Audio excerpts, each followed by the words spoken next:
Good morning.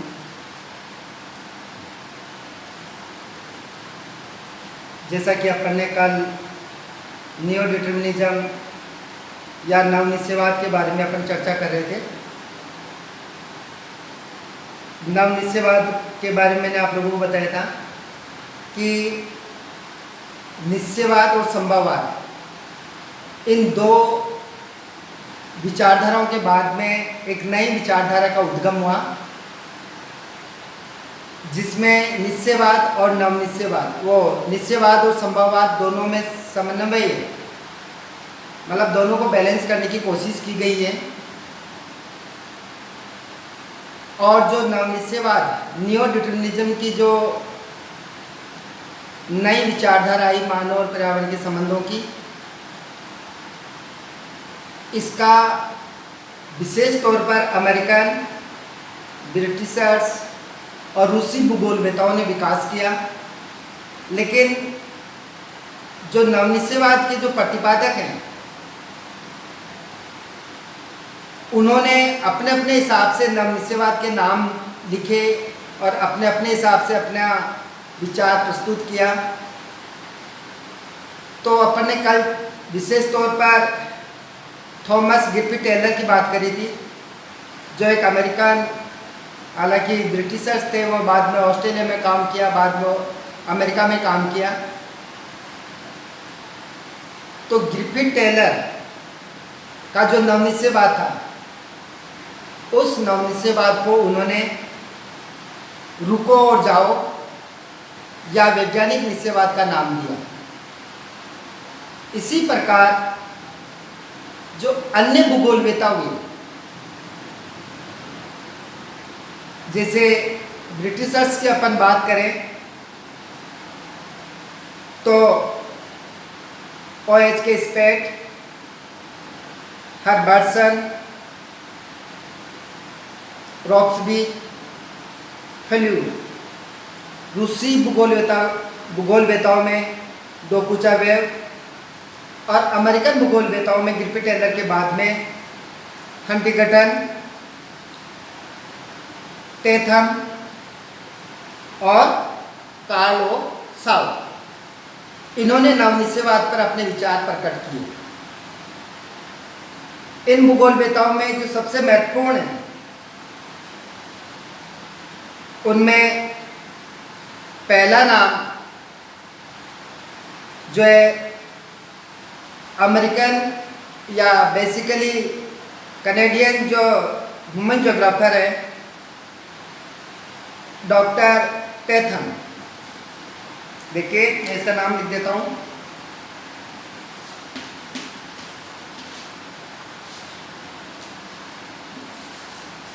Doctor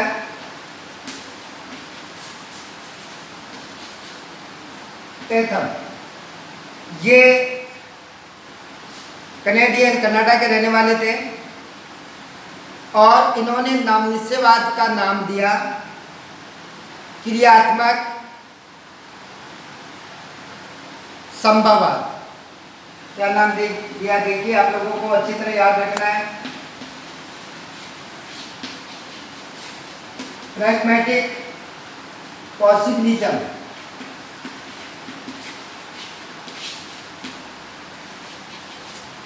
क्रियात्मक संभववाद। क्रियात्मक संभववाद का मतलब यह है कि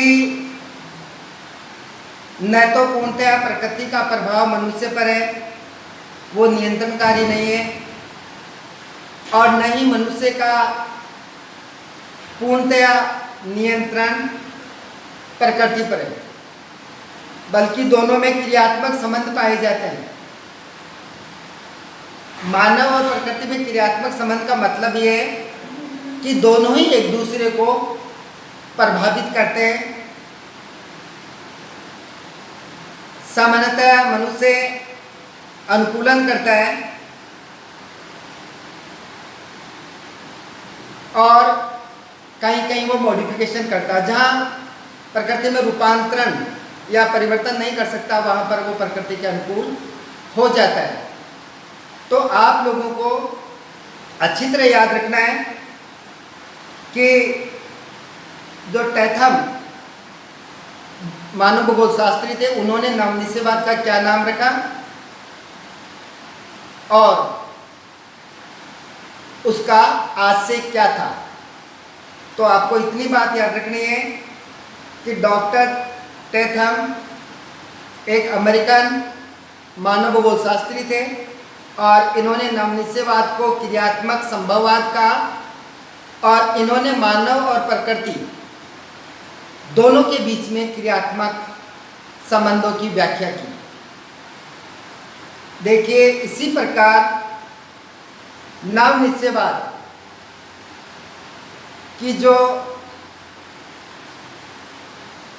अगली विचारधारा या इससे अगला जो महत्वपूर्ण भूगोल शास्त्री हैं या मानव भूगोल शास्त्री हैं, वह है OH के स्पेट। कौन सा? देखिए आप,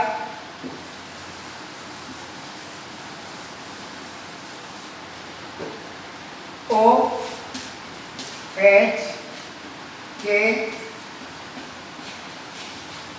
स्पेट।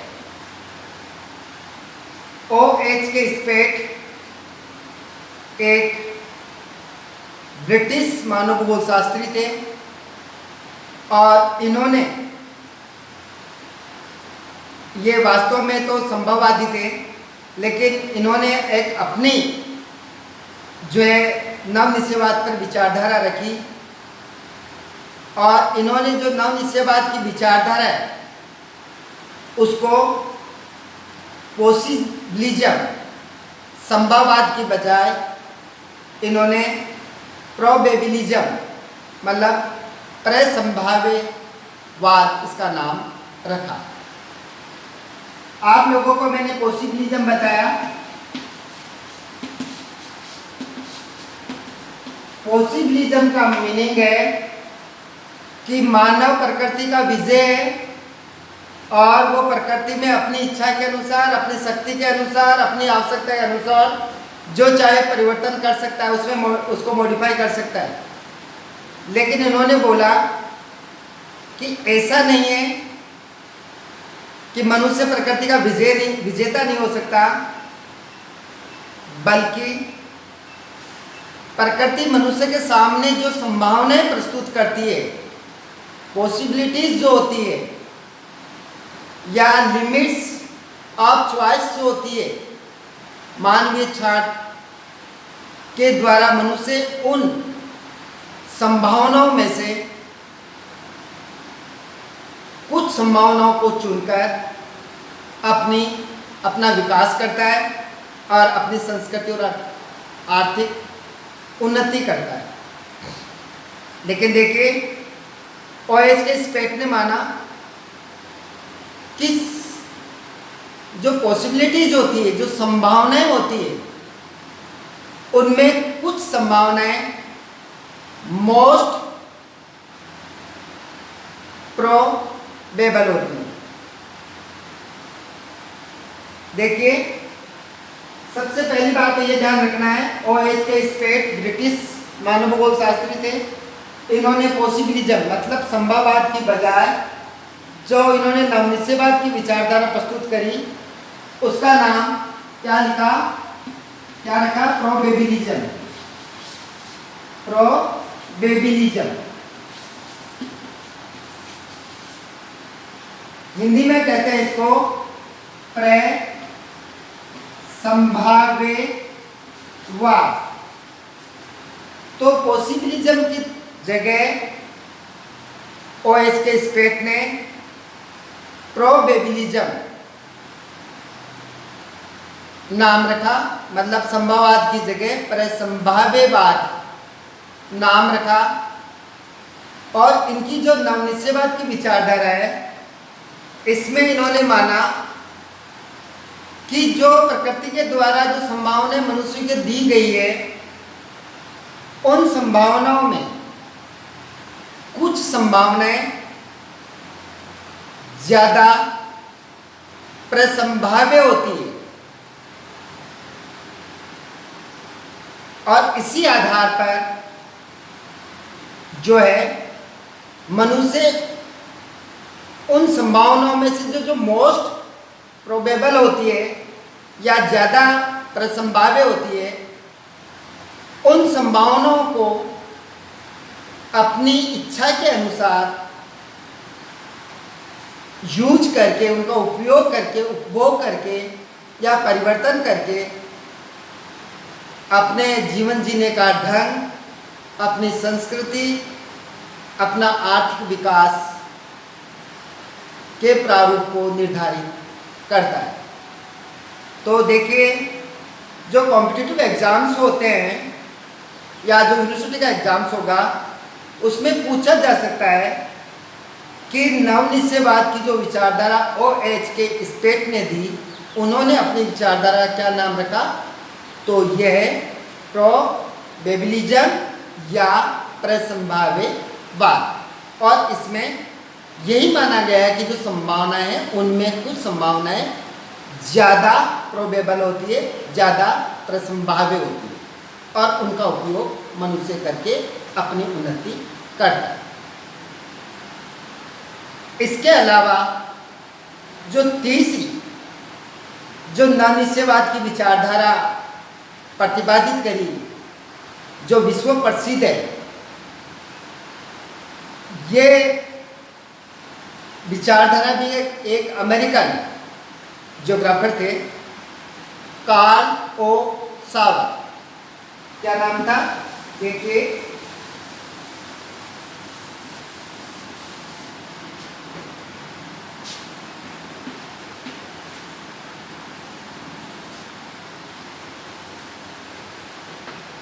कार्लो सावर। कार्लो सावर एक अमेरिकन मानव भूगोल शास्त्री थे और इन्होंने अपनी जो नवनिश्चयवाद की विचारधारा थी, उस नवनिश्चयवाद की विचारधारा का नाम क्या लिखा, क्या रखा इन्होंने? Present day determinism. इसको अच्छी तरह याद रखना है कि प्रेजेंट डे डिटर्मिनिज्म की विचारधारा किसने दी, या दूसरे शब्दों में क्वेश्चन पूछा जा सकता है कि कार्ल और सावर की जो न्यू डिटर्मिनिज्म की जो कॉन्सेप्ट है, उसको कार्ल और सावर ने क्या नाम दिया और उनके विचार क्या थे? तो देखिए, कार्ल और सावर जो है, इन्होंने अपनी विचारधारा का नाम प्रेजेंट डे डिटर्मिनिज्म रखा। हिंदी में कह सकते हैं अपन आधुनिक युग का निश्चयवाद।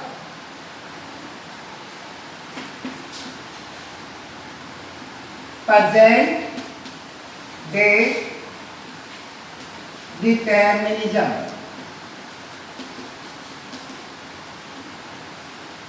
आधुनिक युग का निश्चयवाद। तो कार्ल और सावर जो अमेरिकन मानव भूगोल शास्त्री थे, इन्होंने प्रेजेंट डे डिटर्मिनिज्म या आधुनिक युग का जो निश्चयवाद है, इसमें ये माना कि निश्चयवाद जो प्योरली जो डिटर्मिनिज्म है, जो जर्मन भूगोलवेताओं के द्वारा प्रतिपादित किया गया था, उसमें यह माना गया है कि मनुष्य प्रकृति की या पृथ्वी के धरातल की उपज है और मनुष्य प्रकृति का दास है, और मनुष्य का शारीरिक गठन, उसका विचार, उसकी भावनाएं, उसका आर्थिक